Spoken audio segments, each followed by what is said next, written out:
Welcome back, everybody. Another edition here of the Auburn Undercover Podcast on the 24/7 Sports Network.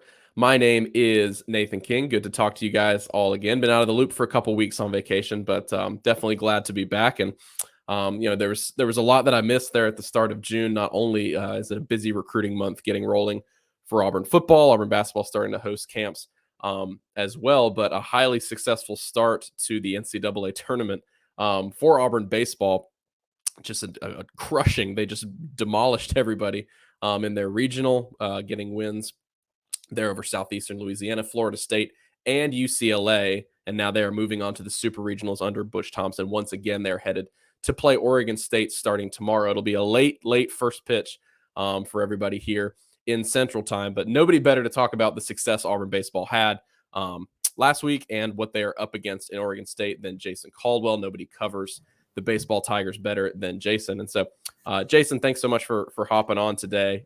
What an eventful weekend it was at Plainsman Park. Not only do you get Auburn moving to the super regionals once again under Butch Thompson, but boy, in emphatic fashion. I've only just recently been able to catch up with what went on in these games over the past couple days, but I mean, some of the best. I don't know if it was the best baseball. You're the one to tell me. But if it was the best baseball they've played all season, certainly offensively, very, very impressive.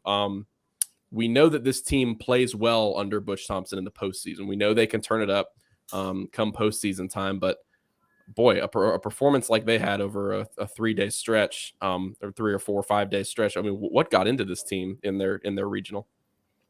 Yeah, I think probably one of the biggest things was when you look back on it, the importance of probably going out early in the Southeastern Conference tournament. For them to be able to push a reset button. They did it, and I went and watched them practice probably 3 times, heading into the regional last week, and they spent a lot of time on situational hitting. That's been kind of an issue for them, but they did a lot of things where they put a runner on second, say 2 outs, bottom of the 8th, got to get a base hit to tie the game. First and second, nobody out, you're down 1 in the 9th. Can you bunt a runner over and get them in? And didn't take much of that over the weekend because they swung the bat so well, but they were able to kind of get their approach back, and their approach had been really good all season long, and it kind of faltered down the stretch a little bit. But I think adding Cole Foster back to the lineup was a big deal for that, putting him in the 2-hole. And obviously when you come out the first game of a regional and hit 2 home runs in the first inning from opposite sides of the plate, hit a 3rd home run later in the game, it kind of opened up that offense a little bit, but saw Sonny DeShera kind of get back to kind of his approach a little bit more and do some things. But, you get production from up and down the lineup. I mean, everybody, Mike Bello at 9, Blake Rambush at 1, and everybody in between.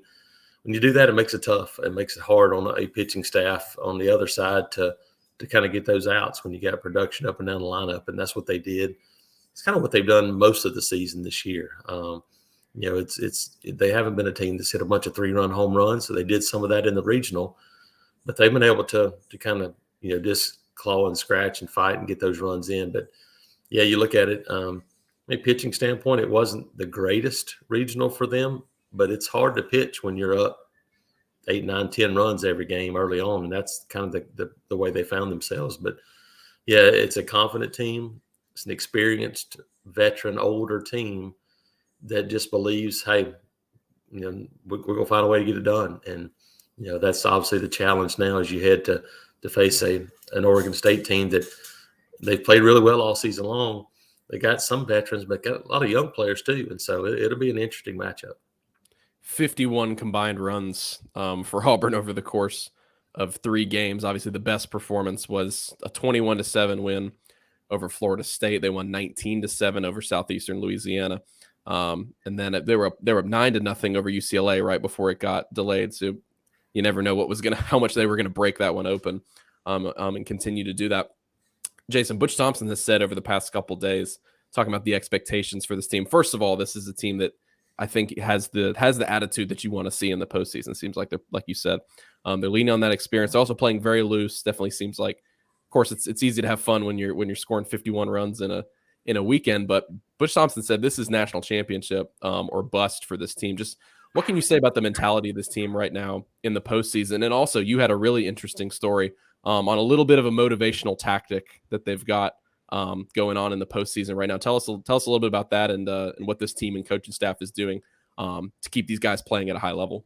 Yeah, bad news is something that they've been kind of breaking down the huddles and stuff with bad news for a while. And I first picked it up a little bit on the trip to Knoxville when they went up and played Tennessee, and kind of that bad news thing. And so it's kind of continued growing, and hadn't written about it yet. I kind of was waiting to see, hey, would you watch and see how these guys finished? Were they able to make a run in the postseason, those kind of things, before I wrote about it?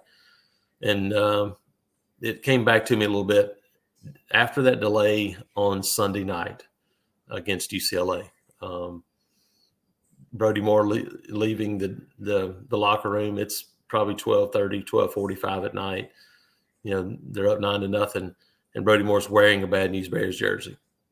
And I just kind of started laughing. I go, okay, now's my time. And so came in the next morning and actually after the game walked through the locker room, and it was hanging up in the locker room. And so talked to those guys about it. Butch Thompson said it best, because it's more helpful when it comes from within. And it came from within. It came from Brody Moore and came from these older guys going, look, we want it to be bad news for everybody that voted us last in the West. That's been a motivational factor for this team. And I think you look at Texas A&M. Texas A&M was voted 6th. I think it's probably the same thing for them. Those two, Texas A&M and Auburn were 6th and 7th preseason in the West. Those two teams are still playing with 16 teams left in the country.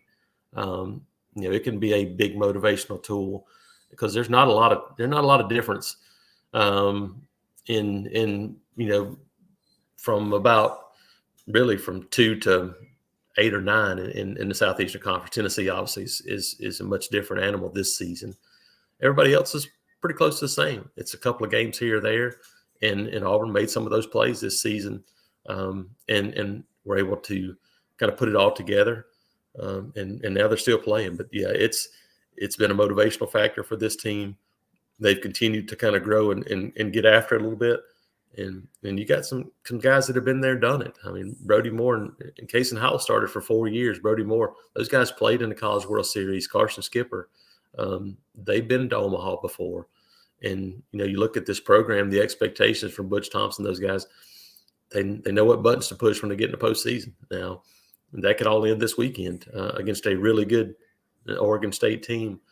But as I wrote today, I answered a question in my Friday mailbag. It won't be because these guys are intimidated. It won't be because these guys aren't prepared. Sometimes in baseball, you make a play. Sometimes you don't. But I know one thing: these guys will be ready to roll, and if they get some quality starts like they did last weekend, then this team can play with anybody. They've obviously got a tough opponent now, heading to Corvallis for a super regional against Oregon State. What did the Beavers do well this season, and kind of what are their strengths that they're looking at right now heading into this weekend, and how do they match up with what Auburn's been doing, particularly on the offensive end, like you talked about, their ability to score runs. Obviously, you can't expect to have 51 runs over the course of 3 games, but how do you see both of those sides sort of playing out in this one, and what do fans need to be looking out for? Again, these games will be very late, so you have to set those alarms and maybe take a nap during the day to stay up for these ones. Yeah, the first thing is right out of the gate on Saturday night. Cooper Herpy is a guy that 10-2, 2.4 ERA, finalist for the Golden Spikes Award and for the Dick Hauser Award is the National Player of the Year. The sophomore he's made 16 starts, made a relief appearance to finish off their regional against Vandy on Monday. So he threw 100 pitches on Friday, turned around and threw 36 more pitches on Monday, but have almost a full week to get back. But this guy, batting average against a 182, a left-hander that struck out 155 and only walked 21 in 97 innings. Now, he's hit 10 batters, kind of effectively wild, but he doesn't walk a lot of guys. But he is something that you just don't see much of. He's a left-hander that is almost a 3/4 or sidearm left-handed slot from a starting pitcher. So it's really tough to pick up the ball, really hard against left-handed hitting. And so, for Auburn, the one advantage there is you look at a potential lineup there, and it's almost all right-handers for Auburn. Cole Foster's a switch hitter, so he'll be able to see from the right side. So that's kind of where it starts for Oregon State is him on the mound. He's such a dominant factor that's kind of the key for them. But offensively, they kind of remind you a little bit of Auburn. They go pretty deep. And they got one guy that kind of carries the load for Auburn is Sonny DeShera. For Oregon State, it's Jacob Melton, 360, 16 home runs, 81 RBIs, but he's also got 21 stolen bases. This is a team that'll run. Justin Boyd is an outfielder that has 24 stolen bases, 8 home runs, hitting 366. And, the first thing Butch Thompson brought up when we talked to him was something I wrote about, that already in preparation for, talking to him about their offense. They have 376 walks. So they're very selective at the plate. They make you throw strikes, try to get in plus counts. And so for this Auburn pitching staff had a little bit of an issue in the regional with some walks. Some of those, like I said, some of those came because you're up 11-0 after one inning, and it's hard to kind of keep that. But they're going to be very selective. Auburn's got to throw strikes, and they've scored some runs in bunches at times, but they've also kind of been shut down at times. UCLA beat them the first two games of a regional, and not the regional, but their series to end the year in Corvallis, and held them to 5 runs the first 2 games. So, this is a team that you can get after a little bit, but it's going to take some quality play. And the one thing they're not going to do, they're not going to make a ton of mistakes. They're not going to beat themselves. That's kind of how they built what they've built, and being one of the most consistent programs in the country. So, for Auburn, it's kind of continuing to do what you do, but you're not going to get much help from Oregon State. And Auburn got some help last weekend from Florida State, from UCLA, and some of those other teams, and they took advantage of it. You have to create some of your own offense this weekend. Yeah, you look at 47-16 for Oregon State, and they went 20-10 in the Pac-12. And like you were talking about earlier, kind of shows the different methods you can take in the postseason in order to have success. Auburn bounced out quickly in the SEC tournament and might have found some benefits from that, whereas Oregon State went deep into the Pac-12 tournament, and now both find themselves here in the Super Regional. Jason, just we've talked about this team since the beginning of the year, and at the beginning, I remember we were talking about their trip to Dallas, and it was right after they were picked, where they were, like you talked about, in the SEC. Just now, as we're sort of getting ready for obviously what will be the biggest games of the season for them, when you zoom out a bit and you sort of take the lens out and take a look at what this team has accomplished and sort of what it's molded itself into, what do you think are the biggest, sort of compliments you can pay to what Butch Thompson and this team have done this season? Because, they have an opportunity to go back to Omaha. They're back to the Super Regionals once again, which has been very consistent for them over the past few seasons. And they were picked, last in the SEC West. And so, what do you think of the coaching job overall that Butch Thompson has done, and kind of how this team has come together with a lot of new faces at the same time, a lot of experience? Just kind of your overall impressions before what could be the deciding weekend, what could be their last weekend, what could propel them to Omaha before this huge weekend. What are kind of your impressions of what this team has accomplished overall on the season? Yeah, Butch Thompson said it when we spoke to him on Thursday, and I completely agree. And I've talked about it before. The tone for this season was set at the end of the year last year. Had all those pitching injuries, all those things they fought through, and at the end of the season, they kind of put it back together a little bit. Won some series, won a couple of series on the road for a team that, they didn't really have anything to play for other than pride, and they did that. But it set the tone for this season, because even though you lose a Cody Greenhill, you lose Jacko, and you lose Richard Fitz, you lose Ryan Bliss, Rankin Woley, Tyler Miller, Judd Ward. Lose a lot of really good players off that team. But the nucleus of those guys said, look, we know that was just a one-off. It wasn't who we are as a program. And so that was where it started. You add in Sonny DeShera, Brooks Carlson, Blake Rambush from junior college, and you say, okay, offensively, got a chance to be pretty good again. Now, I don't think anybody envisioned what Sonny would do this year from a number standpoint in this league. It's just been kind of off the charts. But you add in some pitching help too. But they've stayed pretty healthy, which has been one of the keys for Auburn. And and if you're Auburn and Alabama in this league, more than anybody else, you have less wiggle room.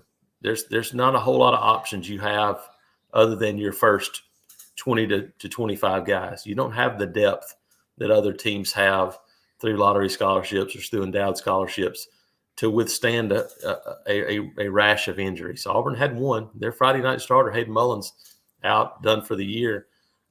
Mason Barnett stepped up in that role. Trace Bright, Joseph Gonzalez. We've seen some of that pitching depth show up, but they've remained pretty healthy, and that's losing two guys. You look at Josh Hall in the outfield as well. Was a left-hander, really good defensive player, doing some good things, and he goes down with an injury. Catching the last out at LSU and running into a bench on the field, had to have surgery and is out for the year. Up steps Bobby Pierce, a guy that's coming off double knee surgery that kept him out last year. That's what it takes, but it's next man up mentality. They've done it really well this year, and when they lose Blake Burkhalter for a couple of weeks, Chase Alsop steps up. You get Connor Copeland with a big time performance and a win over Tennessee to finish out a game. That's been what it's about. It's been next man up mentality for this team, and that's been the key for them. It's not a team that has 10 first round guys, but it's a team that has some good baseball players, and they've shown that that's good enough. And I think that's been the overwhelming sentiment for this team is has been depth at the plate, depth on the mound, and a coaching staff that's kind of pushed the right buttons. Doesn't always work, but trusting that, hey, I know what these guys are about. He's got 2 innings. We're going to the next guy on the mound, and pulling they tried some lineup changes there at the end of the year. Didn't work, but you know what? They were willing to go back and say, let's go back and revisit this after the SEC tournament, before the NCAA tournament begins. They put Sonny DeShare back in the 3-hole, moved Cole Foster to the 2-hole, and man, it unlocked an offense, at least for one weekend. If it carries over to this weekend and Auburn scores runs in bunches again, then this is a team that, I've said it before. I saw it in Knoxville, Tennessee, where they played Tennessee toe-to-toe for 7 innings, all 3 games. Won one of those, had a chance to win all of them. This is a team that can play with anybody. And if they can go out and do that again this weekend at Oregon State, get to Omaha, hey, roll the dice and see what happens. Yeah, it'll be a late start like we talked about. 9 o'clock Central is the first pitch for obviously we don't know about the third game yet if they'll need it. Starting tomorrow, 9 p.m. on ESPN2, Auburn and Oregon State going at it in the Corvallis Super Regional for a trip to Omaha. Jason, thanks so much for joining us today. Jason is going to have tons of coverage for you guys. I'm super excited to follow along with that this weekend over at AuburnUndercover.com. Just like he said, you guys covered all season long. Hope you guys enjoyed the show. If you're watching on Facebook or YouTube, thanks for tuning in. If you guys enjoyed the show, please leave us a 5-star review. The intro and outro music is by Beats by Mordecai. You guys can follow him on Twitter, SoundCloud, and Instagram. Until the next episode, we're going to be talking about recruiting here pretty soon with Jason and Christian. That's don't worry, we haven't forgotten about that big football weekend coming up. And then throughout the month of June and July, there'll be a lot of that going on as well. We'll have that for y'all in the next couple days. We'll talk to y'all later and enjoy the games this weekend.